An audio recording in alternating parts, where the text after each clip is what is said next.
آئیے پارہ نمبر 10 ہے اور سورہ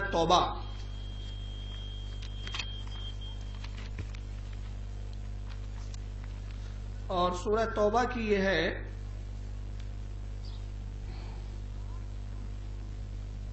جی سورہ توبہ کی آیت 67 اللہ رب العزت منافقین کا ذکر کر رہا ہے یہاں پر.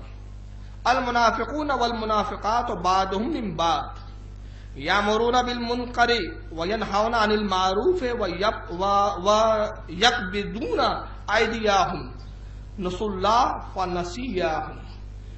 اللہ کا یہ آیت جو اللہ تعالیٰ اس میں ارشاد فرما رہا ہے، منافق مرد اور منافق عورتیں ایک تھیلی کے چٹے بٹے ہیں.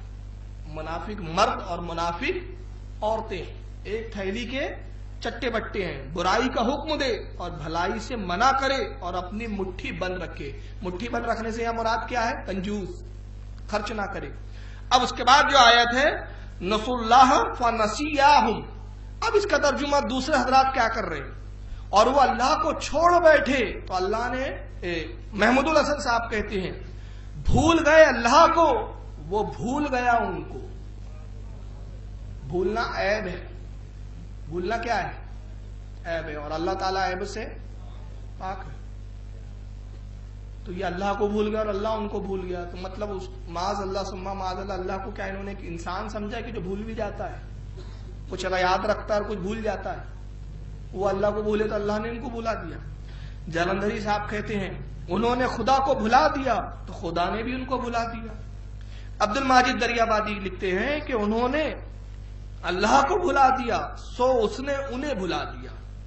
جولاگڑی صاحب کہتے ہیں یہ اللہ کو بھول گئے، اللہ نے انہیں بھلا دیا. مودودی صاحب کہتے ہیں یہ اللہ کو بھول گئے تو اللہ نے بھی انہیں بھلا دیا. پارک صاحب کہتے ہیں اللہ کو بھول گئے، اللہ نے بھی ان کو بھلاوے میں ڈال دیا. فہیم الدین صدیقی صاحب کہتے ہیں انہوں نے اللہ کو بھلا دیا تو اللہ نے بھی ان کو بھلا دیا. یعنی سارے مترجم یہاں سے وہاں تک لے کر اللہ کی جو صفت بتا رہے وہ بھولنا بتا رہے ہیں. اور بھولنا عیب ہے. ایک انسان جس کی یادداشت کم ہو بھولتا ہو تو وہ بھی بولتا ہے ارے یار میں بھول جاتا ہوں، کوئی دوا ہو تو بتاؤ. اس کو مرض سمجھتا ہے وہ. تو گویا معاذ اللہ دوسرے لفظوں میں یہ نسیان کا مرض اللہ میں مانتے ہیں، بھولنے کا مرض. اور یہ بھولنا اللہ کی صفت مانتے ہیں. اللہ بھول جائے، اس کے علم سے کوئی چیز ختم ہو جائے، یہ معاذ اللہ یہ عقیدہ کفر کی طرف لے جاتا ہے. اعلیٰ حضرت اس کا کیا ترجمہ فرماتے ہیں؟ نسوا اللہ فنسیہم، اور وہ اللہ کو چھوڑ بیٹھے تو اللہ نے انہیں چھوڑ دیا. بھلایا نہیں ہے، چھوڑ دیا. چھوڑ دیا سے یہاں مراد ان کے حال پہ چھوڑ دیا. کیوں؟ اللہ کا وعدہ ہے کہ جو کچھ تم دنیا میں کرو گے اس کی جزا اور سزا میں آخرت میں دوں گا. چھوڑ دیا تمہارے حال، تمہیں سمجھایا گیا نہیں مانتے، تمہارے حال پہ چھوڑ دیا گیا. بھلایا نہیں گیا ہے، لیکن ان کے نزدیک جو ہے اللہ تعالیٰ بھولتا بھی ہے معاذ اللہ.